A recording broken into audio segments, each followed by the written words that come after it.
नमस्ते दिदी। हजुरलाई चाहिँ डाक्टर साहबले चाहिँ यो इन्हेलर औषधिहरू चाहिँ किन दिनुभएको भन्ने कुरा पहिला हजुरले आफूले बुझ्नुपर्ने हुन्छ होइन। यो इन्हेलरहरू भनेको चाहिँ हाम्रो जुन समस्या छ नि, खोकी लाग्ने घ्यार घ्यार हुने समस्या चाहिँ मेन चाहिँ सासको नलीहरू साँघुरो हुने खुम्चिने हुने समस्या हो क्या यो। र यो इन्हेलरहरू चाहिँ डाइरेक्ट फोक्सोमा पुग्ने औषधि हो होइन। जसरी हामीलाई आँखाहरू रातो भयो भने के गर्छ, हामीले आँखामै आई ड्रप्स हाल्छौँ नि त होइन।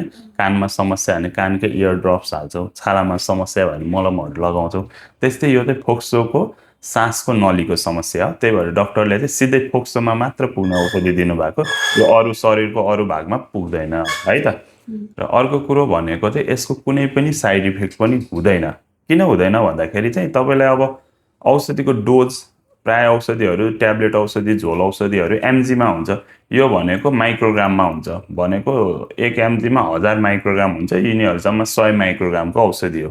हजुरलाई डाक्टर साहबले दुईवटा औषधि दिनुभएको छ, एउटा चाहिँ आस्तालिन र एउटा बुढेकोट होइन। यो चाहिँ कस्तो खालको औषधि हो भन्दाखेरि चाहिँ हामीले युज गर्दाखेरि चाहिँ आस्तालिन चाहिँ डाक्टर साहबले चाहिँ हजुरलाई चाहिँ अब 4-4 घन्टाको फरक न त 6-6 घन्टाको फरकमा, अलि बढी च्यापेको छ भने 4-4 घन्टाको फरकमा, न त अलि नर्मल छ भने 6-6 घन्टाको फरकमा चाहिँ 5 देखि 7 दिनसम्म चाहिँ 2-2 पफ लिनु पर्यो भन्नुभएको छ। भने यो चाहिँ गाह्रो हुँदा मात्र लिने हो। 5 देखि 7 दिन लगातार दिने, त्यसपछि चाहिँ गाह्रो रोकिदिने, गाह्रो भयो भने दिने, न त दिन परेन।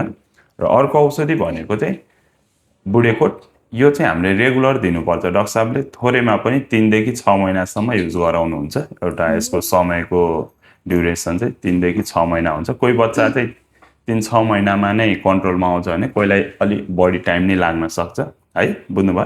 तर मिनिमम पनि डक्टरको सल्लाह बिना चाहिँ हजुरले नछोडिकन 3 देखि 6 महिना चाहिँ दिनु पर्यो। हजुर, त्यो चाहिँ डक्टरले भन्नुहुन्छ हजुरलाई है त। र यो औषधि रातो औषधि दिएपछि चाहिँ हामीले चाहिँ सकेसम्म मुख पुछ्दिने या पानी खान दिने गर्नुपर्ने हुन्छ है त। र हजुरलाई चाहिँ यो दुईवटा औषधि भयो भनेपछि हामीले यो भाँडोबाट दिनु पर्यो। यसलाई स्पेसर भन्छ, मिनी स्पेसर है त। यो हेर्दा नि सजिलो छ।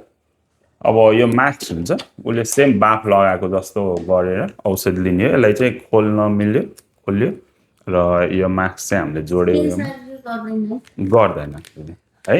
यो डोजै कम हुन्छ नि त, त्यही भएर अब यो सिधा भयो। मास्क लगाउने सकेसम्म हाम्रो हात चाहिँ भित्र नपसाउने, किनभने हेर्दा सफा भयो भने हाम्रो हात चाहिँ फोहोर हुन्छ। हामीले जथाभावी छोएको हुन्छौँ, केही हातमा टाँसेको छ भने योमा छोयो भने के हुन्छ, त्यो टाँस्यो भने, फोहोर टाँस्यो भने उसले सास लिँदाखेरि फोहोरै फोक्सोमा जाने हो है त। र सुरुमा चाहिँ आस्तालिनको चाहिँ के हुन्छ, अब यसलाई चाहिँ समाउँदाखेरि चाहिँ बुढी औँला तल 2टा औँला माथि है।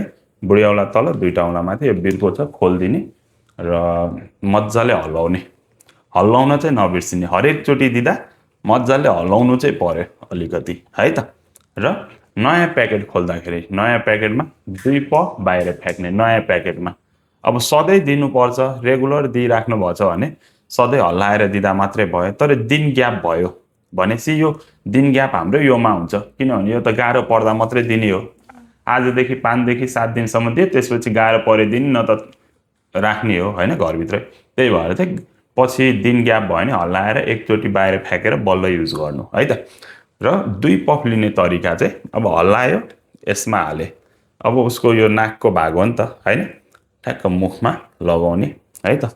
र यो लिँदाखेरि चाहिँ यसको पोजिसन चाहिँ हाम्रो घाँटी मुनितिर चाहिँ हुन भएन कि सिधा हुनु पर्यो कि हल्का माथि, हामीले पानी खाएको जस्तो पोजिसन हुन्छ नि, हल्का माथि हुनु पर्यो। र 1 पफ दिएपछि चाहिँ 30 सेकेन्डसम्म उसलाई यसैमा बाफ लिन लगाउने। र बुझ्छ, बाबुले बुझ्छ भने चाहिँ गर्न लगाउने, बुझ्यो भने। अब बुझ्दैन अनि बुझेन भने चाहिँ यत्तिकै रहन दिने। 1 पफलाई 30 सेकेन्डसम्म रहन दिने है त। 30 सेकेन्ड भएपछि निकालिदिने, एकछिन उसलाई रेस्ट गर्न लगाउने। अनि फेरि 30 सेकेन्ड या 1 मिनट पछि हल्लाएर फेरि निकालेर हल्लाउने, अनि फेरि अर्को पफ दिने, अनि फेरि अर्को पफ, अनि 30 सेकेन्ड जति फेरि दिने है त। लगातार 2 पफको लागि 2 चोटि पफ गर्न मिलेन, बुझ्नुभयो।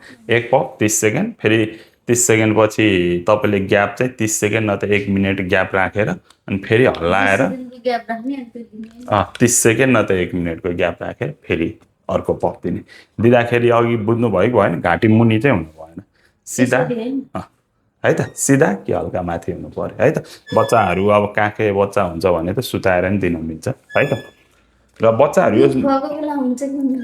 होइन अब यस्तो छ दुध खाँदा त यो त मुखमा लाउने कुरा दुध खाँदै यो लाउन त मिलेन नि त है बरु निदाएको बेला चाहिँ मजाले दिन मिल्छ है त बच्चाहरू मानौँ न रोयो भने चाहिँ के हुन्छ भन्दाखेरि रुन्छ या चल्छ भने चाहिँ हजुरले समाएर दिने यो तितो पिरो भएर रोको होइन नमानेर रोको हो त्यही भएर चाहिँ हजुरले चाहिँ रोको बेला झन् औषध लियो भने चाहिँ औषधले राम्रो काम गर्छ क्या है बुझ्नुभयो मिल्यो निदाएको बेला नि मिल्यो है त तर लिँदाखेरि चाहिँ उसको 30 सेकेन्डभन्दा पहिला चल्न चाहिँ भएन फेरि अब हामीले लिइरहेको छ तर उसको 30 सेकेन्ड पुगेको छैन अनि चल्दियो भनेपछि त्यो मिलेन मिनिमम नि 20 सेकेन्ड चाहिँ कट्नु पर्यो है मान 20 सेकेन्ड कटेपछि चलेछ भने ठिकै छ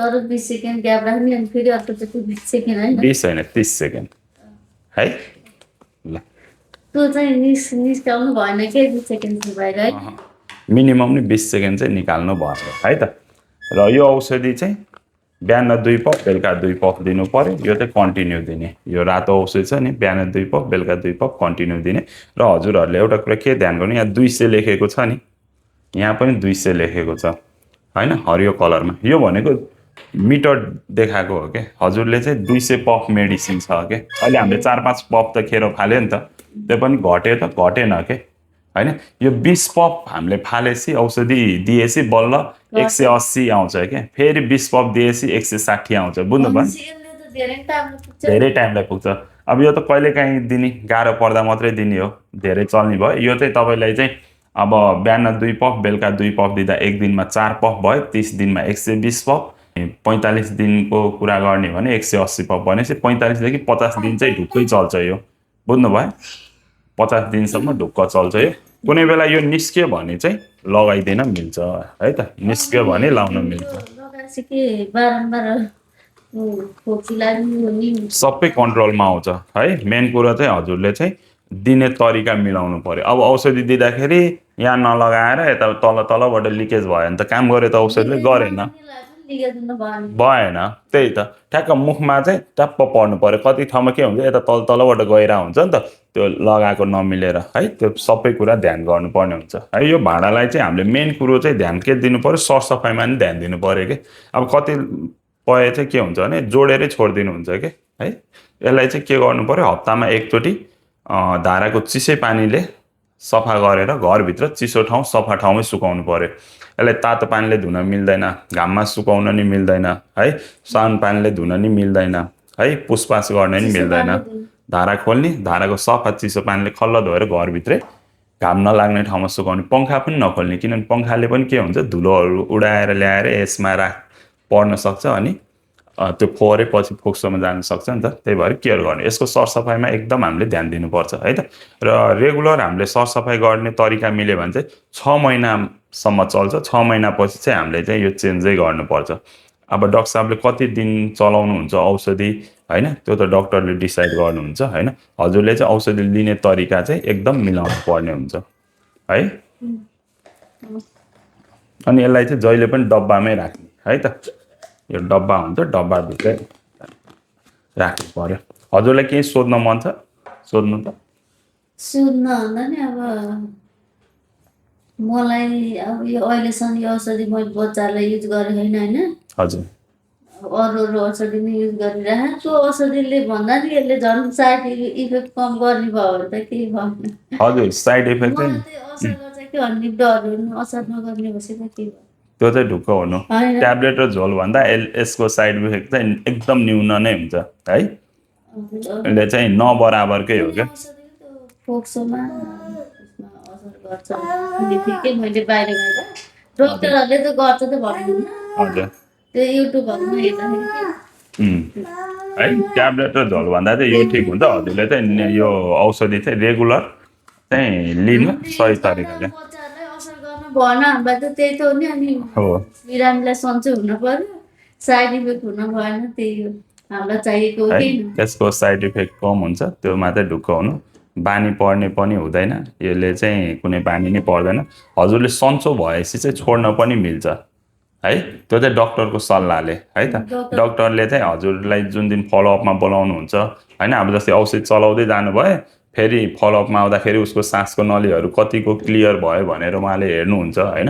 अब फेरि अब भनौँ न अलिअलि क्लियर भएको छैन, जत्रो खुम्चेको छ सफा हुँदै गयो र पूर्ण रूपमा चाहिँ सफा हुन बाँकी छ भने फेरि उहाँले थप्नुहुन्छ होइन, अलि दिन अझै चलाउँ भन्नुहुन्छ र पूर्ण रूपमा कन्ट्रोल भएपछि चाहिँ उहाँले चाहिँ ल स्टप गराइदिनुहुन्छ कि, बुझ्नुभयो। त्यो चाहिँ हजुरले चाहिँ आफ्नै मनले फेरि हजुर यो युज गर्नुभयो, उसलाई चाहिँ सन्चो बाहिरबाट चाहिँ सन्चो भएको फिल भयो, उसको घ्यार कम भयो, खोकी लाग्न कम भयो भन्दैमा तपाईँले चाहिँ छोड्न मिलेन। डक्टरलाई नसोधी चाहिँ छोड्न मिल्दैन यो औषधि है त। अरू केही छैन नि दिदी? के छ? हस्, धन्यवाद।